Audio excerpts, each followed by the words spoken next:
Hey everybody, Tony D and Little Joan here with a screenwriter's take on the Suicide Squad, the second Suicide Squad movie. I called it Suicide Squad 2 in my trailer evaluation, and I got to eat a little crow on this. The movie's actually pretty watchable, pretty entertaining, kind of fascinating in its own way, although I think what I said mostly jibes. Let's get into it.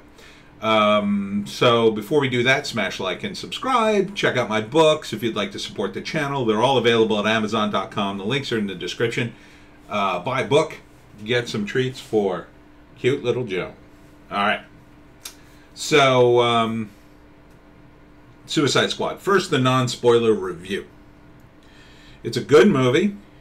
Well, depends on your definition of good. It's a good... It's the best you could do with these characters. I would parallel it to American Psycho. A lot of people say American Psycho is a great adaptation of a terrible book. Right? It moves well.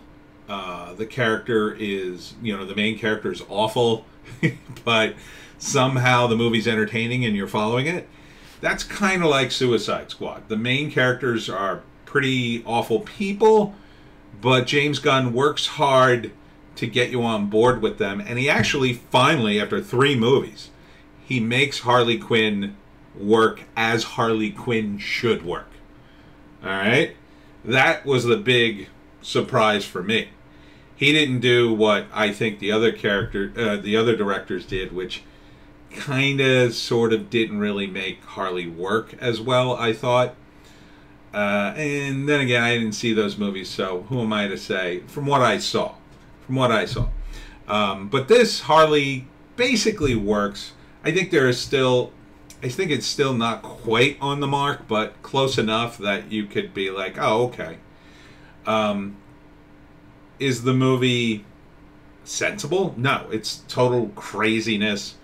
But there's enough heartfelt moments that Gunn doesn't overburden you with these crazy characters and then just keep making jokes endlessly. He actually has moments in there which are kind of heartfelt.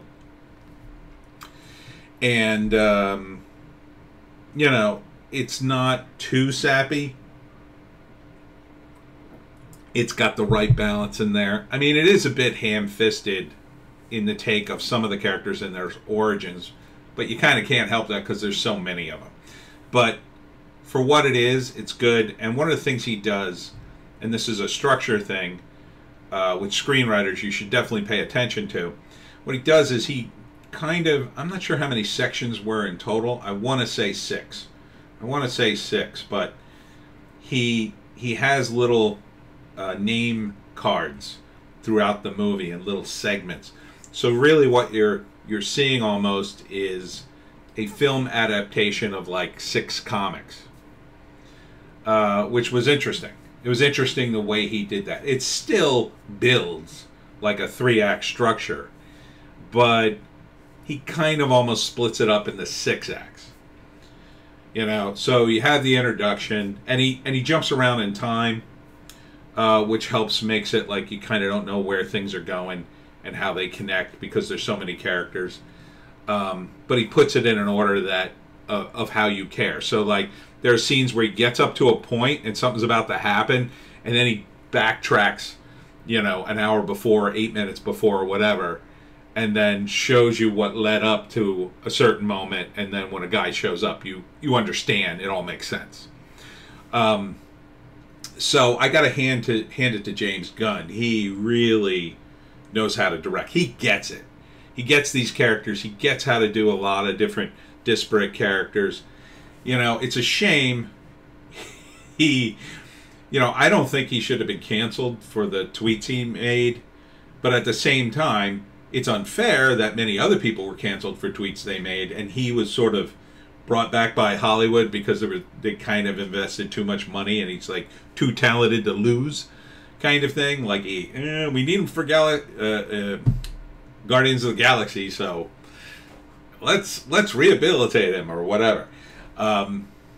It should have been that non-news story about his tweets should have been like not a news story at all. It should have just been like, who cares? But instead it was a thing, and Hollywood should have ignored it. And they sort of did with him, simply because they felt they needed him, I guess. But really, he's a great director. I gotta hand it to him, at least for this. But at the same time, like American Psycho, this is a really good adaptation of a concept that I like. Suicide Squad is a great comic, but it doesn't work for this. Like, he doesn't work for DC. The DC universe is totally broken.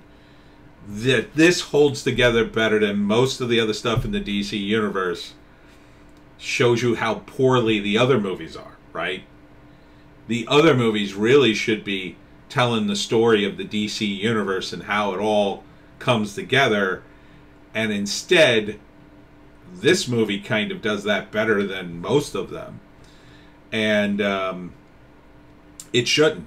This should have been like Deadpool. And I said that in my trailer review. It should have been more like Deadpool. Like, Deadpool is sort of also ran character in a bigger universe. You know, he's the scumbag. He's the scumbag superhero. And that's the way this should have been. Instead, it kind of has to stand on its own. And Gunn does the best he can and does pretty well. I mean, you can see this movie without knowing anything and sort of be on board. But I think you would get tired of it very quickly if you weren't a comic book fan. I think it grows very tiresome for a non-fan. It even grew a little tiresome for me at points, but mostly it was fun because of the performances, because of the celebrities, many celebrities in this movie, many celebrity things. Sylvester Stallone as the shark guy was fun, you know, and that's a great thing they've been doing since Guardians. I mean, that's what he did on Guardians. He got Vin Diesel to be Groot, so just so he could say, and Vin Diesel as Groot. You know, same thing with Bradley Cooper as Rocket. He got these big name stars to do it. Why? Well, it's a lot cheaper to get these guys. They come in the studio, they do their voice. In 2 days, you're done. They don't have to. You pay them a lot for those 2 days, but not a lot in terms of the movie. It's not like they're the stars of the movie. You're going to pay them less than if they were the stars, but you're going to pay them more as bit characters. Plus, they get a nice credit in a big movie. And if it goes belly up, nobody cares because, like, your face isn't in it. Without getting into the spoilers yet, it is entertaining popcorn movie. You know, if you check your brain at the door, you'll be fine with it. As far as John Cena is concerned, I can't stand John Cena now after what he did with the whole China thing. But I watched this movie because it turns out I do have free HBO Max, and everybody's talking about the movie. So I said, you know what? I'm not putting money in his pocket. So I figured I'd watch it and evaluate it. And I'm glad I did because it is an interesting structure of a movie. So if you know, I don't think you should pay for the movie. I didn't pay for the movie, so I'm okay. I'm okay with it, I guess. I guess maybe there's a record of my viewing of it, and that somehow puts money in his pocket. But I think for the most part, you know, unless you're a comic fan, this movie is going to be like, I guess. You know, I can't imagine people who are not in the comics seeing this movie and go, wow, that was a lot of fun. I think they'd be like, who are these people? It makes no sense. I mean, like, John Cena is wearing the Peacemaker outfit through a lot of the film, and it just kind of makes no sense. The characters show up to their mission in their outfits, and it's like, it would make a lot more sense if they weren't in those outfits. And so, you know, it's just total popcorn. Okay, so that's the non-spoiler review. It's very watchable. It's the best of Harley Quinn and the Suicide you're going to get. Okay, so now let's get into the details. In terms of the comic book versus the movie. The Suicide Squad, again, as a comic book, only works in the DC universe because there's a million heroes and a million villains, and the Suicide Squad explains how the villains keep getting out of jail. But the DCU as a movie universe doesn't work because we don't have that. We don't have a lot of characters running around, a lot of villains. I guess you could, if you counted the extended universe and say the CW, which doesn't really connect to the movie or the movie universe. But I wish it did. I wish they would just put that all together, but they're not there yet. And by the time they get there, it'll, superhero movies are falling apart. The main thing in this is Harley Quinn is portrayed correctly, the most correctly, I'll say. She really is a psychopath in this. She's out of her goddamn mind. So in this, you see it. You finally, really see it. Yeah, in some of the other movies, kind of. But this, yeah, there was a real moment oh man, she is nuts. She is off her nut here. And it's a good moment. It's in terms of the rest, you get the impression in all the fight scenes that the only reason Harley survives is she's just lucky, and she just runs around and nobody shoots her. Partly because she's probably super hot, and a lot of the men are just like, I'm not going to shoot her. But just she's just one of those characters that doesn't get shot. And what Gunn doesn't do is he doesn't put her in danger, oh no, is Harley going to survive kind of scenes. There's a scene where she's tortured, but she's going to get out of that. I mean, from the moment you see her hanging there, you're like, yeah, well, okay, let's see her get out. Just like Lethal Weapon, the Lethal Weapon movie is the same sort of scene, right? Same exact thing, really. Kind of took it from that. So, it's a lot of craziness. Amanda Waller is ruthless, which is good. But ultimately, she's a little too ruthless. And I'll tell you why. If she's that ruthless, why not just kill everybody at the end of it all? Why not just kill them all? How can the villains trust that, they have an explosive injected into their neck? How are they going to trust that at a future date, Amanda Waller won't just kill him later? Right? But, for a comic book movie, you can forgive the ending. You can forgive the whole sort of I'm blackmailing you to get us free sort of thing, because that's a typical comic book ending. Works in a comic book better than, I'd say, in a movie.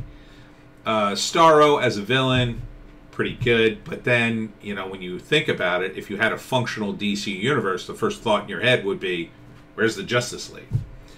Starro's tearing apart a third world country. Where's the Justice League? Starro is an intergalactic villain. Where's Green Lantern? Where's Superman? They don't... This is the problem with the DCU. This is the problem with something like Suicide Squad. Starro's a good villain. Don't get me wrong. He'd be a great villain for the Justice League. But it still was a lot of fun. The movie's mostly centers around the relationship, kind of Bloodsport, which is Idris Elba, and Ratcatcher, and I forget the actress's name already. All the other characters are kind of disposable, and Harley, right? And John Cena sort of being an extra layer bad guy. It's... I could enjoy it for what it was, being a comic fan, to see these guys, although I just really wish I could somehow cut Cena out of the movie. Because I'll tell you this, Cena can't act, in my view. Cena's acting is barely there. He's okay, but Idris Elba is on point. Margot Robbie, on point. Everybody's reacting. I can tell kind of that, Cena, it's good he played kind of an annoying guy, because that kind of deflects from his performance a bit, because everybody's kind of annoyed with him. He's a little too much, a little too full of himself. and so you can be annoyed by him. And you know, Rick Flagg, the guy who plays Rick Flagg, is solid. But ultimately, you know, the movie's just nonsense. But it's fun nonsense. You know, they keep getting, you know, distracted from their mission. They got, oh, now we got to save this person. Now we got to save that person. Now we got to go kill Starro or kidnap this guy. You know, it really, when you look at it, it's a bunch of nonsense. But Gunn makes it fun nonsense. So it's very, very watchable. Because even though there's, you know, the movie makes almost no sense, and you know most of these characters are going to just breeze through the movie, he does it in such a way it's fun. And you know, he really dug deep to get obscure characters from the DC universe, I think, because so he could kill them all. And it was very cathartic to see guys like, you know, Pete Davidson, who I'm annoyed by. To see him get killed was like kind of funny. But at the same time, like, that character's plan made zero sense. If Amanda Waller could set off an explosive in the back of your head, how can he betray the crew, right? He betrays them. He still has the explosive in the back of his head. Like, why isn't Amanda Waller, like, immediately... Well, she, of course, set the whole thing up. They were the distraction, but wouldn't she be like, oh, yeah, I'm going to kill this guy or whatever, if she's that ruthless? You know, in terms of Savant, like, she's kind of reluctant to kill Savant. But Savant, Michael Rooker's character, adds almost nothing to the movie. He's really wasted. He does zero. He literally is a nice guy, kind of a nice guy who gets brought along and then freaks out, and you know, I didn't even know what his plan was to get away. So that whole opening was just totally kind of a cluster F. I mean, it was meant to be, but you know, I felt bad for Michael Rooker being killed, but at the same time, you know, Gunn does the right thing. Like, Michael Rooker kills the bird, and then later he's killed, and then the bird, like, feasts on his flesh, right? So that's a way to say, like, he got what he deserved, kind of thing. Like, he really was kind of a bad guy, and that's why he kind of deserves death. So I think James Gunn went out of his way to dig out the most obscure DC characters so he could kill them all, or a bunch of them. But you know, Bloodsport's okay. I mean, his character arc isn't, none of the character arcs are very good. You know, they're very tiny. Like, oh, okay, I'll get over my fear or whatever. You know, when I did it for my daughter, and I'm kind of a nice guy deep down, that kind of BS. Harley doesn't have a character arc, which is good because she's nuts, and she's better off not having one. She's better off being like the shark guy. Like, they're both forces of nature. They're not really characters you want to drill down in and get to know. It's pointless. She's nuts. She's a psychopath. Her journey can just veer off the road at any time, and it kind of makes her an uninteresting character. I guess probably the most interesting character is Rick Flagg, who tries to do something noble. But part of the problem too is Rick Flagg is I think he's the only one in the group. I don't know if he has the explosive or not, because they kind of imply he's just the military guy who leads them, at least in the comic. I don't remember if he was an actual criminal. He works with the criminals. So it's kind of weird that Waller would set him up on the distraction team and not tell him. So the plan itself doesn't make any sense. But the whole movie doesn't really make any sense. It's not meant to.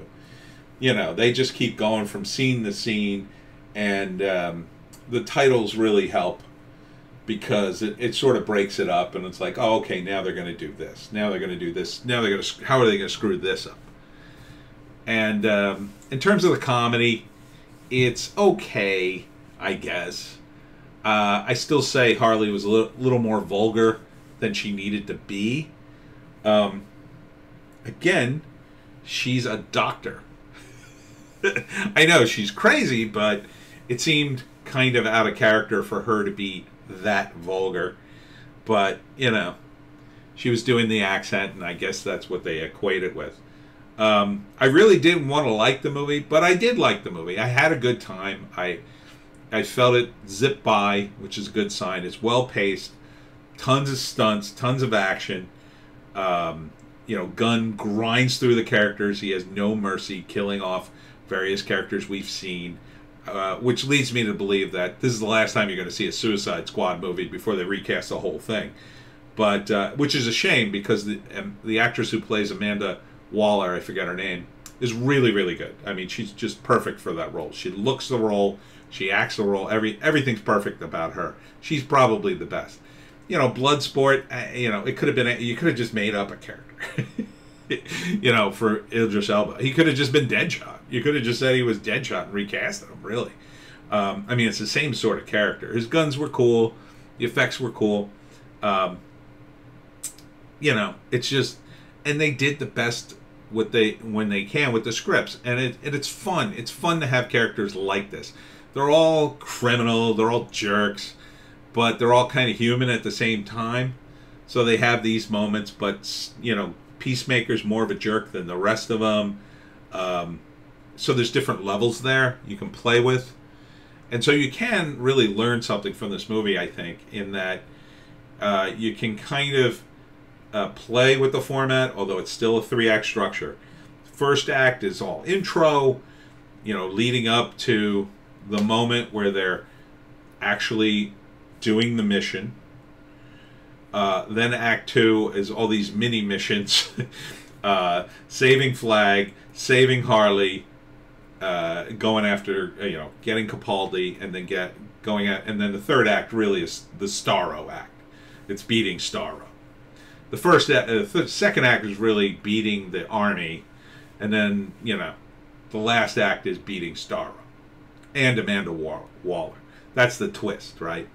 That's the twist, like, you know.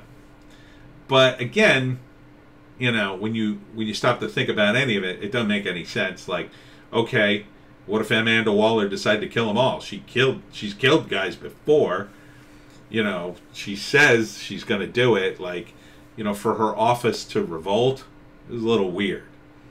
And there's this sort of underlying thing in the movie, which I like and hate. I liked the whole, like, you know, America doing all these, like, dirty deeds in third world countries. I like that because it's real. But at the same time, there was this sort of undercurrent of revolution is good. And the scene where Amanda Waller gets knocked out by her own employee is sort of that. It sort of ties into that. You know, it's like all her employees don't know how ruthless she is. It's weird. It's very weird. I would expect more from Amanda Waller. Like, I would have liked to have seen her just put her finger over the button and go, okay, damn it, you know, and let it go for whatever reason. But, you know, for this movie, it's very over the top. So I could say it's good. I still say, you know, and this isn't any fault of James Gunn, but the DCU, if the DCU had been rolled out properly, this movie would have been so much better. So much better. So imagine, you know, a Marvel version of this with Loki, you know, the Vulture, who's left in the Marvel U, whoever the bad guy was, and I don't know, Doctor Strange, you know, all the villains, you line them all up, all the ones that are alive, and they're teamed up for whatever reason. They have to go out and do some mission. That would be a cool mission after the fact, after you establish them all, and then they're all let out of jail if they go on this one suicide mission. Be amazing. But it only works if the DCU, like if they had taken some of the villains from the CW and mixed them in there, you know, and made Green Arrow from TV and the Flash from TV and all these characters from TV, if they had incorporated them into the movie DCU, then you could have mixed in some of the villains from that, because they're plentiful there. You know, Green Arrow was on for a pretty good run, and so was the Flash. There's tons of villains there. You could have brought them all back, and a few of those guys are movie level guys. The guy from Firefly, I can't think of his name. He played one of the villains. He certainly could have come back for it. Would have been great, but you know, the DCU's sort of just barely holding together, and we're in the final days or the final phase. A lot of, you know, Razorfist just put a video about it, of comic book movies. It's kind of all falling apart now. So I don't see. Maybe I'm wrong. You know, the movie was pretty watchable. Maybe we're seeing the final days of comic book movies, and this is kind of the best, you know, a good director can do. I would like to see Gunn do an original movie with characters like this. You know, I think he's so talented. He makes it so fun. I mean, you know, an ensemble cast. He really knows how to handle it. He'd be really good for like Star Trek, right? Or like a fun Star Trek movie. You know, any ensemble cast, a Firefly movie. He'd be great, because he really gets that sort of balance of the many characters, and he gives them all a character arc, gives them all a scene, gives them all a finish. You know, Polka Dot Man, he finally gets to be a superhero right before he gets flattened. It was all great moments, and even Starro, you kind of felt bad for him at the end. You know, that little bit of pathos was a little extra, a little cherry on top of your Sunday. So yeah. It's decent flick, worth watching. I wouldn't go to the theaters for it. I definitely wouldn't have done that, and I definitely wouldn't have paid for it. But that's just my personal gripe against John Cena. Taiwan is a country, by the way, and if had he not been in, or had he not cut to the Chinese, would I have seen it? I still wouldn't have seen it in the movies, but I think I would have streamed it. You know, with all the positive reviews I'm hearing about it. I'm not as excited about it as some of the comic book fans. Neurotic raved about it. A couple of my friends raved about it. I'm not that excited about it. If I had to give it a number from 1 to 10, I'd give it like a 7. I'd say it's about a 7-ish for me. I would say for a non-fan, you'd be lucky if you'd walk away with like a 4. You know, you'd say it was watchable, but tiresome. You know, too cartoony. But if you're a big fan of gore and, you know, horror, there's a lot of that in the movie too, because it's just so over the top gory. Mad scientist stuff that Capaldi did was actually really crazy, and some of the action scenes are just really gory. But that made the movie fun because it was so over the top. So, The Suicide Squad, watchable, surprisingly. A good send-off for Margot Robbie. Hopefully it's a send-off. I'd really like to see the whole Harley thing just go away for a while. I used to love Harley at the animated series, and I love Margot Robbie. I love me some Margot Robbie, but I'm kind of done with Harley. And that's my review. We'll see you on the next one.